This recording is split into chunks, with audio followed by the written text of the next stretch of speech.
তো আজকে আমরা বানাবো লাহাম মজবুস আদি।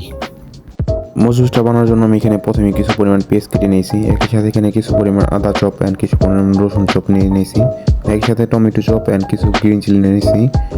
অন্যদিকে আমি একটি ক্যাপসিকামকে 4 পিস করে কেটে নিয়েছি অ্যান্ড কিছু টমেটোকে 2 পিস করে কেটে নিয়েছি, একই সাথে কিছু পরিমাণ চিলিও নিয়ে নিয়েছি অ্যান্ড কিছু পরিমাণ ধনেপাতা চপ।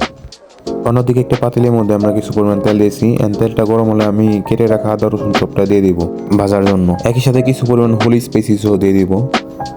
এই আদা রসুনটা যতক্ষণ না পর্যন্ত লাল হয় আমি ততক্ষণ পর্যন্ত ভেজে নিব। যখন আদা রসুনটা লাল হয়ে যাবে আমি তখন এর মধ্যে কেটে রাখা পেস্টটা দিয়ে দিব অ্যান্ড ভালো মতো ভেজে নেব।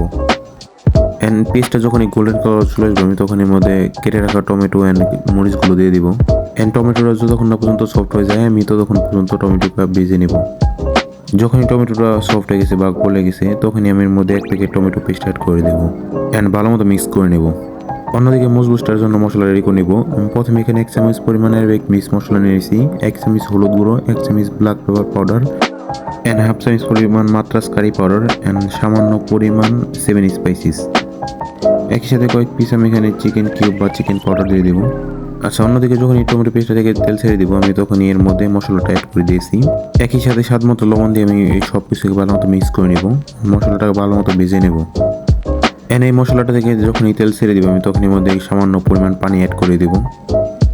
পানিটা দেওয়া হয়ে গেলে মশলাটা আমি পানির সাথে ভালো মতো মিক্স করে নেব অ্যান্ড সামান্য পরিমাণ ধনেপাতার চপ অ্যাড করে দেব। অন্যদিকে আমি লাহামটা ভালো মতো ওয়াশ করে নিয়েছি, আমি এটাকে গরম পানিতে ওয়াশ করে নিয়েছি অ্যান্ড ভালো মতো ওয়াশ করা হয়ে গেলে আমি লাহামটা অ্যাড করে দেবো এর মধ্যে। লাহামটা দেওয়া হয়ে গেলে আমি এর মধ্যে কিছু পরিমাণ ড্রাই ব্ল্যাক লেমন দিয়ে দিব। এরপর যে আমি লাহামটাকে ভালো মতো মিক্স করে নেব, এটাকে কভার করে আমি 10 মিনিটের জন্য কুক করে নেব অ্যান্ড 10 মিনিট পরে কভারটা খুলে আমি এর মধ্যে পরিমাণ মতো পানি অ্যাড করে দিব যাতে লাহামটা বয়েল হয়ে যায় অ্যান্ড চালটাও বানানো হয়ে যায়। এই লাহামটাকে কভার করে আমি এখন 1.5 থেকে 2 ঘন্টার জন্য কুক করে নিব মিডিয়াম হিটে। অন্যদিকে আমি মজবুসের জন্য চালটা ভালো মতো ওয়াশ করে 1 ঘন্টার জন্য ভিজিয়ে রেখে দেবো। প্রায় 1.5 ঘন্টা পর আমার লাহামটা রেডি হয়ে গেছে, আমার লাহামটা নরম হয়ে গেছে। এরপর আমি লাহামটাকে তুলে নেব।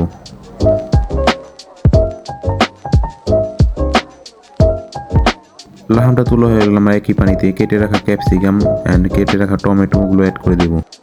একই সাথে যে চালটা আমরা ওয়াশ করে 1 ঘন্টার জন্য ভিজিয়ে রেখেছিলাম সেই চালটা আমি এখানে ঢেলে দেব। এই চালটাকে আমি 80% মতো কুক করে নেব অ্যান্ড চালটা যখন 80% কুক হয়ে যাবে যে লাহামটা আমরা তুলে রেখেছিলাম সেই লাহামটা আমরা চালের উপরে দিয়ে দেব অ্যান্ড লাহামটা দেওয়া হয়ে গেলে আমি উপর দিয়ে কিছু পরিমাণ চিলি দিয়ে দেব। একই সাথে সামান্য পরিমাণ ধনেপাতা চপ দিয়ে আমি এটাকে ভালো মতো কভার করে নিব। কভার করা হয়ে গেলে আমি এটাকে 20 মিনিটের জন্য এখন দম করে নিব একদম স্লো হিটে অ্যান্ড 20 মিনিট পর আমার মজবুসটা রেডি হয়ে গেছে। আমি এখন ঢাকনাটা খুলে মজবুসটা দেখে নেব অ্যান্ড একটি সানের ভিতরে মজবুসটা ঢেলে নেব। মজবুসটা ঢালার জন্য আমি প্রথমে এখানে উপর থেকে কিছু পরিমাণ চিলি উঠিয়ে নিব অ্যান্ড লামগুলো তুলে নিব যাতে চালটা ঢালতে সুবিধা হয়। লাহামটা তোলা হয়ে গেলে আমি এখন একটি সানের ভিতরে চালটা ঢেলে নিব। আচ্ছা, চালটা ঢালার সময় খেয়াল রাখতে হবে চালটা যাতে ভেঙে না যায়। চালটা ডালা হয়ে গেলে আমি উপর থেকে যে লামটা তুলে রেখেছিলাম সেই লামটা চালের উপরে ভালো মতো বসিয়ে দেবো বা সাজিয়ে নেব।